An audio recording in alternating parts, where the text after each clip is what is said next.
Sahabat Excellent, mari kita lanjutkan pembicaraan kita dengan Pak Hengkianto. Pak Hengki, tentang desktop virtualization sendiri, aplikasi-aplikasi apa yang Bapak bisa jelaskan kepada sahabat Excellent? Ya, sebetulnya kalau di daerah-daerah yang relatif listrik itu mahal, menjadi menarik karena power consumption-nya rendah. Ya, tadi satu pemakai hanya 5 watt dibandingkan 100 watt PC. Kemudian juga ada beberapa perusahaan yang katakanlah saya punya pengalaman sendiri ya, itu perusahaan sawit. Dia sangat menghargai sekali bahwa kebutuhan dayanya cuma 5 watt. Kenapa?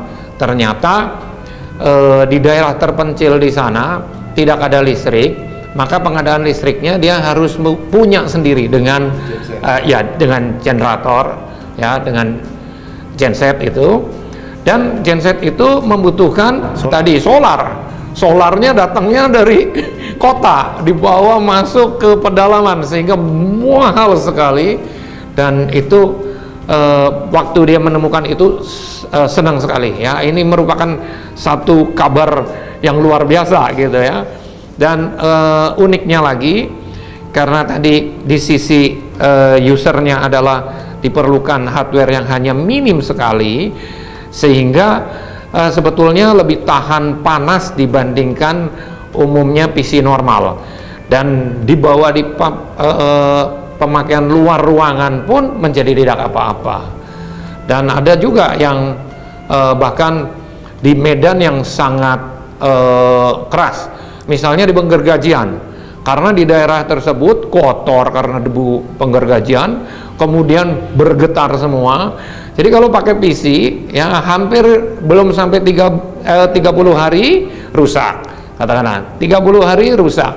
Tapi bukan karena PC-nya nggak kuat, tapi medannya terlalu berat buat ukuran PC normal. Nah, sedangkan kalau memakai zero tin client yang praktis, tidak ada barang bergerak di dalamnya, sehingga dan tidak ada panas yang dikeluarkan, tidak ada fan, tidak ada udara yang disedot masuk, sehingga ya tidak apa-apa di environment yang seperti itu ya. Baik Pak Hengki, bagi perusahaan yang ingin mulai menggunakan thin client ini, apakah tips yang Bapak bisa berikan? Iya, satu memang tentu harus punya software virtual desktop ya. Software virtual desktop ini ada yang harus beli, tapi ada yang hanya membeli hardware yang tadi kemudian dapat free software ya. Nah, kemudian hanya dengan install di hostnya maka akan bisa langsung dinikmati oleh beberapa pemakainya. Dan uniknya lagi, karena kalau hostnya kebetulan di situ, artinya kalau sudah ada OS-nya bisa dinikmati. Kalau OS-nya itu Windows proprietary, bisa dinikmatin yang lain. Kalau softwarenya Linux pun bisa dinikmati oleh yang user-usernya. Dan kalau misalkan internetnya ada di host, internetnya langsung bisa dinikmati oleh yang lain, yang user-user yang lain. Jadi praktis sekali artinya gitu. Jadi bagi mereka yang ingin mulai menggunakan thin client ini, untuk khususnya host atau servernya itu apakah harus dipilih yang paling tinggi supaya bisa menghandle? Oh, tentu ada perhitungannya ya, ada perhitungannya. Untuk misalkan 5 orang relatif lebih kecil ya. Kemudian kalau misalkan 30 atau 100 ya mungkin harus dibutuhkan bahkan setingkat server, nggak bisa PC biasa. Meskipun konsepnya virtual desktop itu hanya menggunakan PC biasa sebagai host, sudah bisa di-share. Ya, baik. Lalu mengenai upgrade itu bisa dilakukan di mana saja ya? Ya, kalau uniknya gitu, ada yang menggunakan tadi yang disebut virtual management center ya. Dia bisa upgrade firmware dari masing-masing user itu dari tempat lain dan bisa di schedule. Ya, jadi bisa lakukan schedule. Jadi kalau misalkan di daerah, katakanlah umumnya di daerah seorang IT profesional susah didapatkan di daerah karena dia mau ke kota, karena di kota lebih banyak yang membutuhkan IT profesional. Nah, jadi di daerah itu hanya pemakai ini kalau diajarin upgrade firmware segala macam susah, jadi dilakukanlah dari pusat misalnya gitu.